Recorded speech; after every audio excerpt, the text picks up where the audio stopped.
Session Shashi sir की class. आज हम आपको कुछ इंपॉर्टेंट टॉपिक पढ़ाने वाले हैं। क्वेश्चन ये है कि हु टॉट यू या फिर हु डिड टीच यू, ये दोनों सेंटेंस में कौन सा सेंटेंस सही है, कौन सा गलत है। दोनों का मतलब सेम होता है, कौन तुमको इंग्लिश पढ़ाया।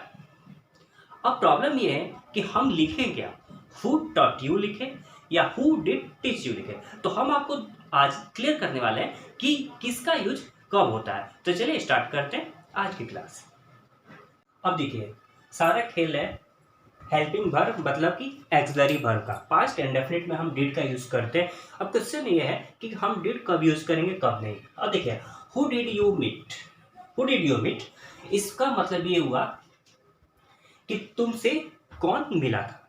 अब तुमसे कब मिला था, तो यहां पर देखिए, यहां यू जो है इसका सब्जेक्ट हुआ और हु जो है इसका ऑब्जेक्ट हुआ। जब एक्सिलरी वर्ब हमारे पास हो तो हु जो है यहां पर ऑब्जेक्ट का काम करेगा। लेकिन व्हाट हैपेंड नेक्स्ट, इसमें एक्सिलरी वर्ब या हेल्पिंग वर्ब नहीं है। तो जब ये नहीं है तो यहां पर जो हम WH फॉर्म यूज करेंगे वो एज ए सब्जेक्ट काम करेगा। कुछ और एग्जांपल देखिए, व्हाट डिड यू बाय, देखिए यहां पर डिड जो है हेल्पिंग वर्ब एक्सिलरी वर्ब है, तो यहां पर व्हाट काम करेगा एज अ ऑब्जेक्ट।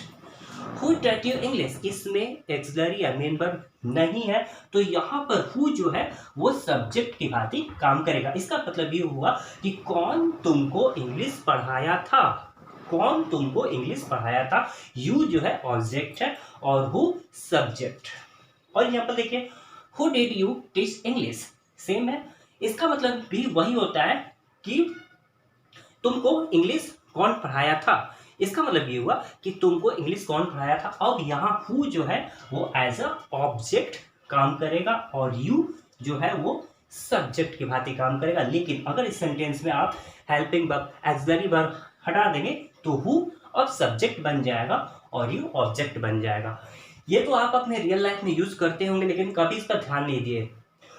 लेकिन इसका यूज हम तब देखेंगे जब इस पर हम कुछ नरेशन डायरेक्ट टू इनडायरेक्ट बनाएंगे, तब आपको क्लियर पता चलेगा कि आगे हु डिड यू मीट और व्हाट हैपेंड, ऐसे सेंटेंसेस जिसमें पास्ट इंडेफिनिट में डिड मतलब कि एक्सिलरी वर्ब ना हो तो सेंटेंस पर क्या इफेक्ट पड़ता है। तो चलिए कुछ नरेशन के दो क्वेश्चंस देख लेते हैं।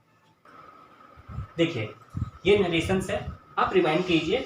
मैंने नरेशन पढ़ाया हुआ इंट्रोगेटिव सेंटेंस। इंट्रोगेटिव सेंटेंस में क्या होता है, आप सेड को आस्क में बदलते हैं, उसके बाद WH फॉर्म को ही लिखते हैं, डेट इफ नहीं लिखते, और उसके बाद सब्जेक्ट को लिखा जाता है। सबसे पहले हम आपको दूसरा नंबर बताएंगे, ठीक है। देखिए, खेल बस यहीं पर है।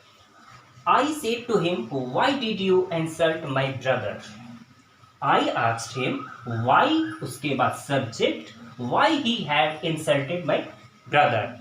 अब देखिए, पहला नंबर पर जब हम आते हैं, he see said who went there. अब ये सेंटेंस में हेल्पिंग या एक्सिलरी वर्ब नहीं है।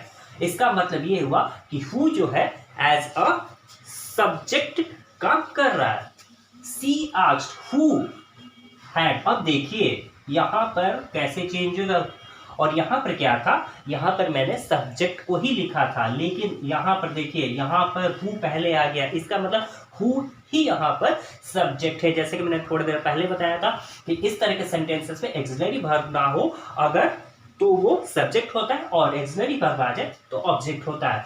आप देखिए यहां पर he had insulted my brother और who had gone there, इससे प्रूफ होता है कि who जो है यहाँ पर एज अ सब्जेक्ट काम कर रहा है और ये दोनों सेंटेंस में अंतर है, तभी नरेशंस में रूल चेंज हो जाता है। भावना said to me why did you give up your study, Bhavna asked me why, I देखिए यहाँ पर I हो गया, why I had given up my study। उसी प्रकार I asked what happened, I asked what had happened, ठीक है, क्योंकि यहां पर व्हाट एज अ सब्जेक्ट काम कर रहा है, यहां पर हु एज अ सब्जेक्ट काम कर रहा है। और अगर एक्सिलरी वर्ब हेल्पिंग वर्ब आ गया तो यहां पर ये जो है एज ऑब्जेक्ट काम कर रहा है, इसी वजह से सब्जेक्ट यहां बाहर आ जा रहा है। तो मेन यही आपको समझाना था कि दोनों सेंटेंस में अंतर क्या है। अब आपको अच्छे से क्लियर हो गया होगा कि जब एक्सिलरी वर्ब नहीं होता है और एक्सिलरी वर्ब होता है तो हु टॉट यू और हु डिड टीच यू में क्या अंतर है। वीडियो को लाइक जरूर कीजिएगा। अगर फिर भी कोई प्रॉब्लम है तो आप कमेंट में पूछ सकते हैं। हमारी मुलाकात फिर होगी नए टॉपिक के साथ। तब तक के लिए बहुत बहुत धन्यवाद। Thank you.